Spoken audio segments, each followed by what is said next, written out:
Hello.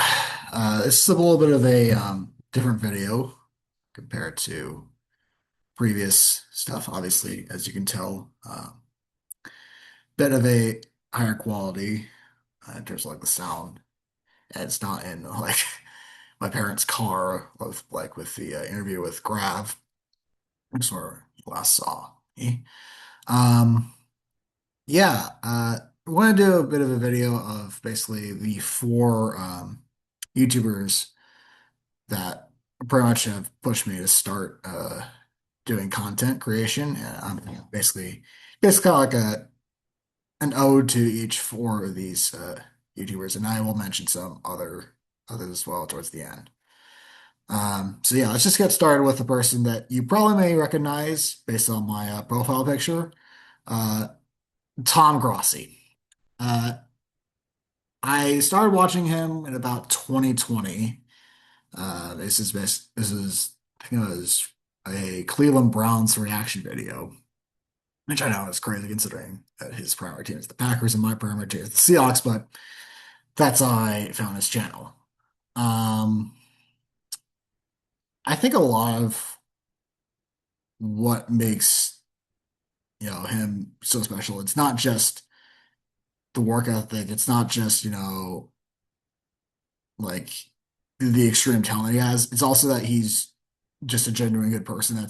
That's typically always the qualities that I have is that you're good at your craft, the personality is there, and you're a good guy, like away from, the general content creation stuff. And Tom checks off all three of those boxes for me.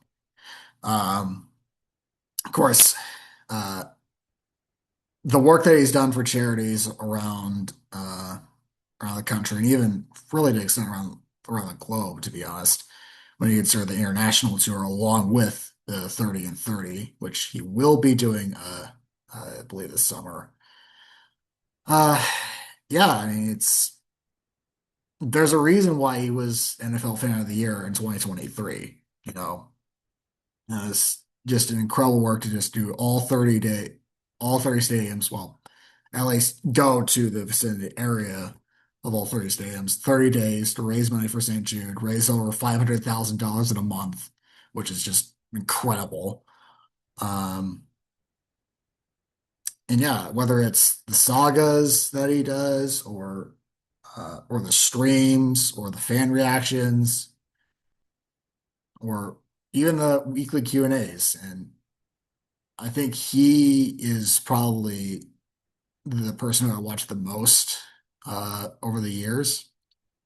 And, I'll continue to watch it for many more. Of course, also, I might be doing an interview with Tom at some point this spring. Just keep your ears peeled for that. But that's one Tom out of the way. Don't worry, there's another Tom that I will get to on this list. Um, the second YouTuber that really inspired me was really it's similar to the sporting content, but it's more of a week by week stuff. And also, I mean, if there is any YouTuber who makes me go, "Oh, I can't wait to see what this guy's going to react like," it's Urinating Tree. He is just that infectious laughter that he has, whether it's, teams like the Giants or the Cardinals or just completely choking, or even laughing at 5 Points Vid's expense when, 5 Points was like, if they take Kadarius Toney, I'm gonna freaking lose it. And then lo and behold, Kadarius Toney goes to the Giants. Uh, but I mean, Urinating Tree, basically, he's pretty much what got me into hockey content in general. It's led me to Steve Dangle, it's led me to SDPN, which also turned led me to Gravite, who of course we saw here on this channel about 2 months ago. So yeah, Tree has definitely been like super fun to watch over the years. Uh, and even he's also like been very supportive and also giving me a lot of advice in terms of stuff like that, even if it's not like direct advice. Like the one thing that I have heard him preach a lot over the years, the thing that you should not be focusing on is the numbers and like the views and stuff. Because like the algorithm that you shouldn't really obsess with it. The one thing that you should be focused on is style and presentation. That's what separates the good YouTubers from the great YouTubers. And really, I think the presentation and stuff is really good. Of course, he has a great music taste, whether it's, NFL primetime or classic NFL films music or Reclaimer from Halo 2 to describe the 2025 Seahawks. He really does have a lot of influence in it. And also just like, hey, sometimes you just gotta start, regardless of physical appearance. Because, even he would admit he was a bit of he probably call himself a fat fuck, but yeah, he's probably one of the favorite Yinzers for most people on the internet. And those are probably my two biggest um, YouTuber influences as a whole. Like, if you were to basically give me like top 10 YouTuber list for me personally, Grossi and Tree are pretty much 1A and 1B. Like, I can't separate really two. I think I probably give like the slight edge to Tom, but it's really very close. Um, and in particular, I always look forward to when you're entries on Tom's year-end fundraiser streams because he gives a lot of great advice for YouTube and stuff. Now we're going to shift into something that I don't think many of this audience is aware that I've been into over the past 2 years, but really started late 2024, early 2025. I never watched this guy's content when he was alive, but damn, I sure wish I did. Of course, I'm talking about Technoblade.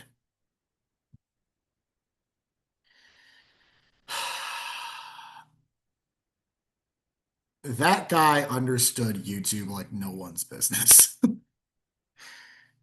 It's basically if you combined an English major with an ADHD brain and you get insanely good with like Minecraft and stuff. Um,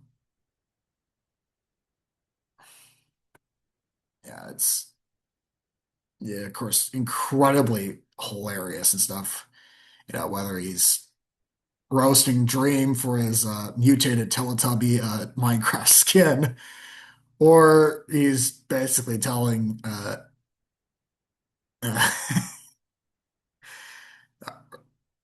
basically trolling Skeppy for years on end. I mean, the interactions with Squid Kid, the potato war, that was hilarious. It's just like he is, but little does he know that he is but a puppet, and I'm the puppeteer. Dance, potato boy, dance. And of course, you know, the friendships they had with, guys like Philsa, even guys like Tommy, which don't worry, I'll get to that. One of those two in a moment. But even after he got his cancer diagnosis, he was still like, upbeat and relatively positive and stuff. But damn, it's still, and I think both his passing and also the passing of Uche Nwaneri, who is a YouTuber that was a mod for, both in 2022. Um, I should say both passing in 2022. I think it really taught me a valuable lesson of make the most of what you have in your life because you still have no idea when it's gonna stop. But I mean, also it's like it's not really about the milestones in it and just making sure that you're having a good time with others. And yeah, that's pretty much all you need for that. Of course,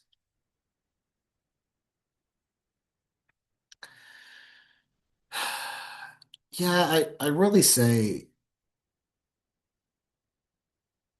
I mean, he was not as open in terms of stuff as much as the other three YouTubers at that time. He's very private, but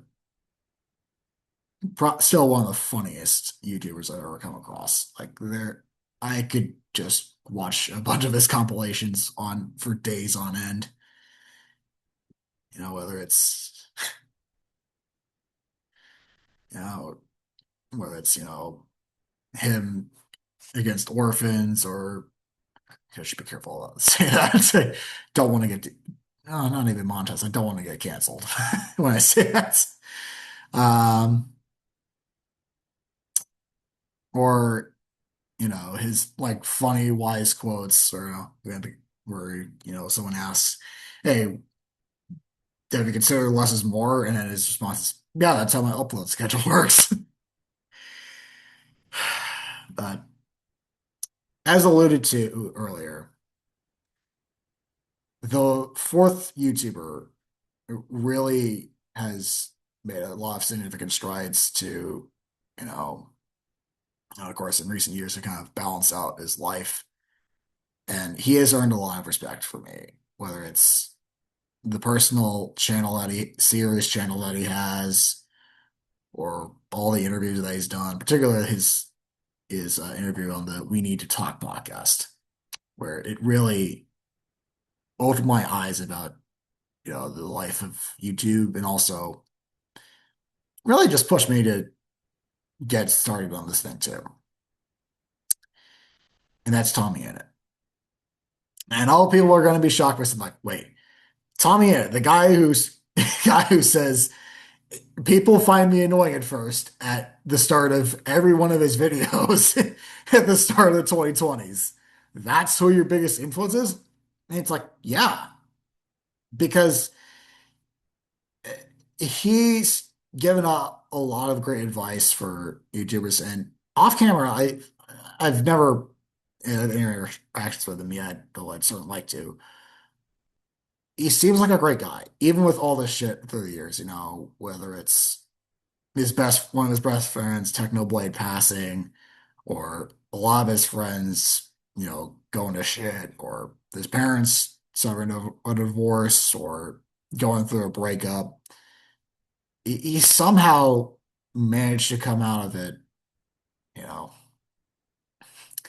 course, I've been listening to recently Elton John, I'm Still Standing. It's like I can picture that with Tommy because all the shit that he's been through from like 2022 to like relatively recently. Of course, he was very much open about it with all the Square videos, talking about YouTube changing. And I mean, particularly, he really even he's the perfect balance of the funny, but also the serious side. Um, so like if I could find like a funny clip of him, I just go onto Instagram Reel and see, him discovering someone who had started watching content when they were 7 years old, and him going, "That is some shit parenting right there."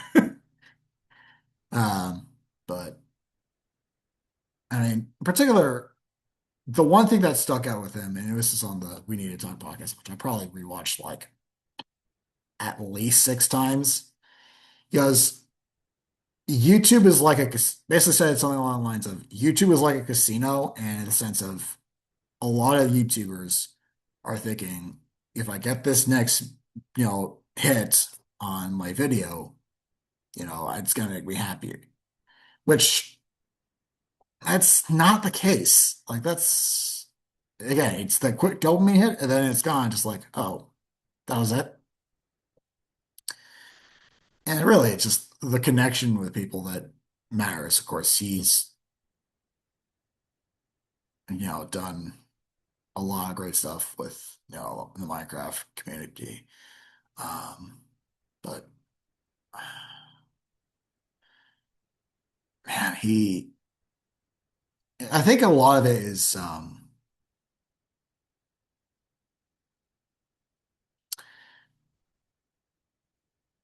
there's the two elements of YouTube that I also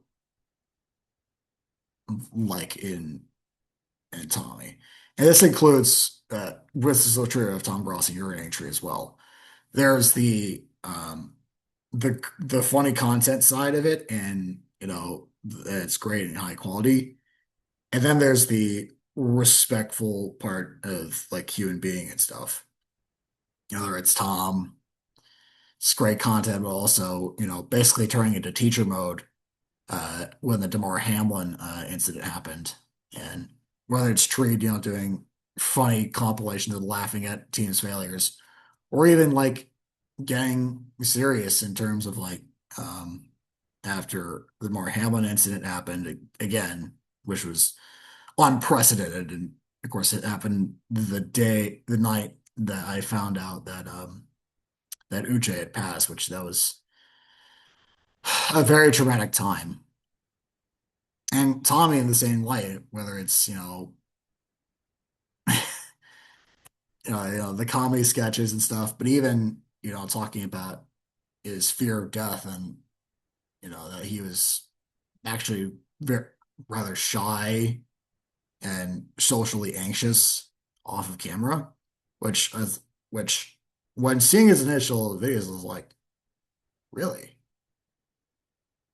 Yeah, and I totally relate to that because there are times where I will, basically lurk in VCs of Discord and just not say anything because I'm a little unsure about how others will judge me about what I say. But man, it's something that people forget a lot, and I think, of course, he in this recent video on his serious channel, which is just called Tom. Tommy had basically talked about, the biggest antidote to worrying around in your head is connection with other humans, connection with other people, I should say. And I've gotten better with that recently. Of course, the interview with Gravity was really nice, and of course, he was super gracious and recorded the whole conversation for me. But still, that was very nervous. I took a really deep breath, uh, before he started to press record. But he was super gracious with that, and I'm sure there's a lot of YouTubers that, you know, are probably going to be supportive. It's just, I don't know. For me, it's the fear of being judged. Of course, Tommy is just like, look, if there are things where you can just live in a fantasy world, which just like don't.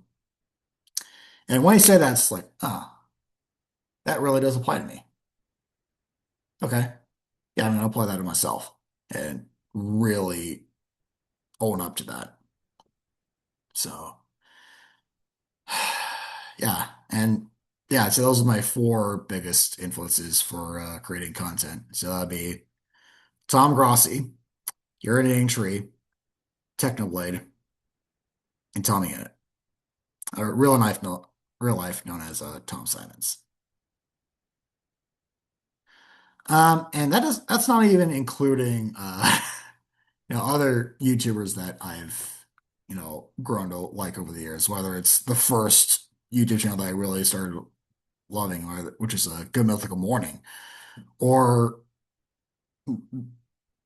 like you know 5 Points Vids. It really introduced me to the world of like sports YouTube. Of course, I gotta credit him to that because he pretty much essentially led me to Urinating Tree and also Brandon Perna. Um, or even like the smaller ones where it's just like, hey, you can do content creation for anywhere. Um, but yeah, I'd say those are probably my biggest contributions. Of course, can't forget like sound and entertainment. It's just they were basically telling me like whatever you're doing, just make sure that you are putting together an enjoyable product. Because I mean, particularly his style and presentation is really top notch, especially this style. One of the funniest YouTubers in the NASCAR in the, in the NASCAR community. But yeah, I'd say those that is going to be yeah, that's all. But if you guys enjoyed this video, uh, feel free to hit like and subscribe. And who knows? Maybe I will be interviewing a lot of these other people that I just mentioned. So if these, if any of the YouTubers I mentioned do see this, I do appreciate that. But that's all I have for today. I'm Life Hopstead, and I'll see you all next time.